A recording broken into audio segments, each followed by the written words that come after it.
Téléchargez gratuitement l'application sur votre mobile iPhone, Android et sur iPad. Profitez des recommandations et des analyses de nos spécialistes en direct. Et suivez en temps réel nos émissions depuis les réseaux sociaux.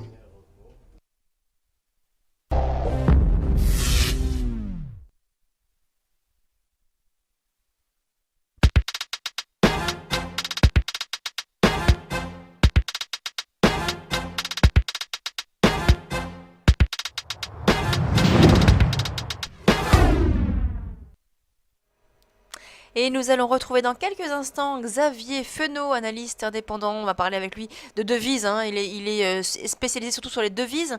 On a parlé à l'instant avec Alexandre Baradez notamment de l'euro-dollar. Et aussi tout à l'heure avec Laurent Albi, de devises également. Lui, c'est des devises plus exotiques. C'était l'AUD yen et l'euro NOx, la couronne norvégienne. Donc pas mal de devises. Il se passe plusieurs choses. Ouais. C'est vrai que les marchés sont quand même assez à taux, finalement, même si on a le CAC qui rebondit. Ouais. C'est vrai qu'il se passe pas grand-chose finalement, et Tout à c'est fait, plus de ouais. choses à faire sur les devises. Oui, c'est vrai que les marchés financiers, marchés actions sont plutôt calmes en ce début de séance. Et du niveau des devises, il y a de la volatilité qui se matérialise. On va voir d'ailleurs on va revenir avec Xavier Fenot sur une position qu'il avait ouverte lors de sa précédente intervention sur encore une devise assez exotique, puisque c'est l'euro NZD, l'euro donc face au dollar néo-zélandais. On verra également on va suivre une position qu'il avait tenue sur également le câble, le GBP USD, et puis on reviendra avec deux nouvelles positions initiées par Xavier Fenot, à savoir l'USD ZAR, donc encore une devise exotique, puisque le ZAR, c'est le rand sud-africain. Alors il faut noter que le CAC 40 a bien monté depuis ce matin. Déjà ce matin, alors hier la séance avait été plutôt calme, on est resté vraiment toujours à l'équilibre, mais en hausse. Et bien ce matin on est monté, on a ouvert un gap haussier, et le CAC 40 a ouvert donc à 4770,80 points environ. Et bien ce matin nous avons dépassé les 4800 points, donc c'est un seuil psychologique important. Oui, tout à fait, on a 4801 points, et donc un CAC 40 qui dépasse ces fameux 4800 pour la première fois depuis juin 2008. Alors, on retrouve tout de suite Xavier Fenot, Xavier Fenot, analyste indépendant. Bonjour Xavier. Bonjour Lucie, bonjour à tous. Alors, comme on le disait, on va voir avec vous les devises, on va parler de devises, et on va commencer avec l'euro NZD, donc c'est-à-dire l'euro face au dollar néo-zélandais. Alors oui, effectivement, donc j'avais proposé il y a 2 semaines une prise de position vendeuse sur cette paire-là. Qu'il se passe un peu plus de choses, on va dire, sur les paires dites exotiques que les paires principales, on va le voir encore tout à l'heure. Mais donc sur le NZD, on avait une configuration assez intéressante sous forme de triangle symétrique, donc en données hebdomadaires, donc c'est sur du moyen long terme. Et cette paire en fait était sortie par le bas de ce triangle de consolidation horizontale et avait formé justement ce pullback sur cette résistance des 1,5655. Et c'est à ce moment-là justement que j'avais proposé donc une prise de position vendeuse avec un stop de protection.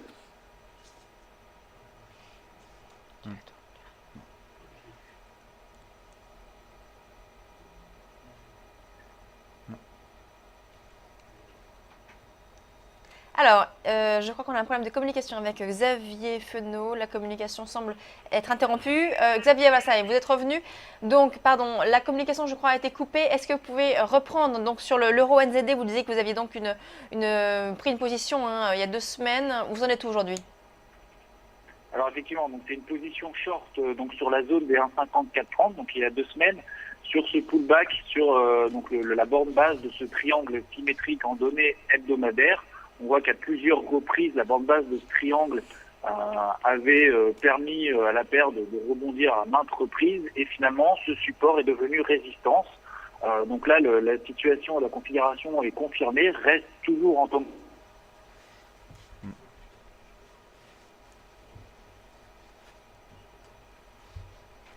Alors, eh bien écoutez, j'ai l'impression qu'on a beaucoup de mal ce matin à avoir nos intervenants en duplex. Antoine, vous êtes Oui. analyste, vous êtes en Écoutez, plateau avec nous. Vous allez je nous peux- dire un petit peu ce qu'on peut dire justement sur cet euro Oui, NZD. on peut revenir sur la position de Xavier, hein, puisque donc il avait été donc une position vendeuse, hein, 54,31, avec un stop de protection à 1,56,55 et comme on peut le voir, avec un stop au cours d'entrée, hein, donc un stop à 1,5431 et et on voit que sa position a malheureusement été stoppée à 1,5430. Une position stoppée à zéro, donc sans perte. Mm. C'est Alors, déjà pas mal. Sans perdre, oui, tout à fait. Xavier Fenot, je ne sais pas si vous êtes de retour avec nous, si vous nous entendez. Xavier? Oui, Alors, oui, est-ce que vous m'entendez? Oui, tout à fait. Bon, c'est un petit en intermittence, on va dire.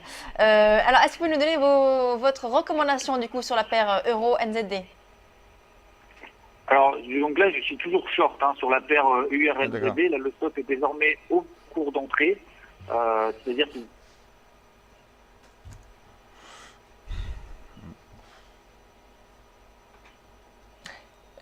Bon, eh bien écoutez, je pense que ça va être compliqué de faire cette interview, j'ai l'impression. On va essayer de trouver une solution. On va passer donc au GBP USD. Xavier, vous êtes de retour avec nous, j'ai l'impression. Je vous entends dans mon oreillette. Ça coupe, ça revient, c'est un petit peu compliqué. On est vraiment désolé pour ces problèmes techniques. Alors, on vous a là. Dites-nous tout. Alors sur la livre sterling, donc là c'était une position longue, hein, c'est-à-dire qu'on était dans une phase de consolidation horizontale entre 1,5260. Ah, mais je sais pas. Il y a eu également donc ce canal baissier en données journalières dont on est sorti par le haut. On a eu un premier signal haussier qui a donc permis de déclencher cet ordre d'achat qui avait 1,5267. Malheureusement, les cours sont revenus sous cette zone-là, donc qui a déclenché le stop de protection au cours d'entrée. Et là, on voit qu'actuellement, on est toujours au-dessus de cette zone. On est revenu finalement au-dessus de cette zone, mais on est toujours dans une phase de consolidation horizontale à court terme.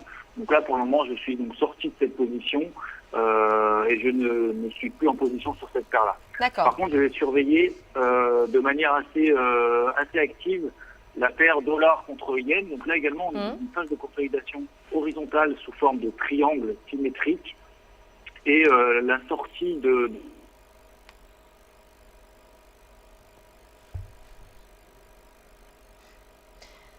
Alors, sur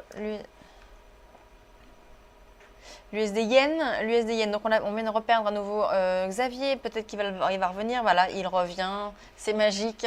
Donc on vous avait perdu, vous revenez, Xavier, qu'est-ce qu'on peut dire sur l'USD yen? Donc je vais surveiller la zone des 120,83 pour passer long au-dessus de cette zone-là et viser les 124. Et également la zone des 118,28 qui correspond à un support et qui correspond également en fait à la moyenne mobile à 20 périodes. Zone sous laquelle, je pense, on pourra aller chercher la bande basse de ce triangle symétrique qui passe vers les 116. Donc, une stratégie finalement double, long au-dessus des 120,80 ou short sous la zone des 118,28. Merci beaucoup Xavier donc, pour ces éléments. Vraiment désolé de cette communication par intermittence. Vous reviendrez évidemment la semaine prochaine sur ce plateau et là, ça sera un petit peu plus audible. Merci beaucoup Xavier, à très bientôt. On marque une pause et on se retrouve dans quelques instants.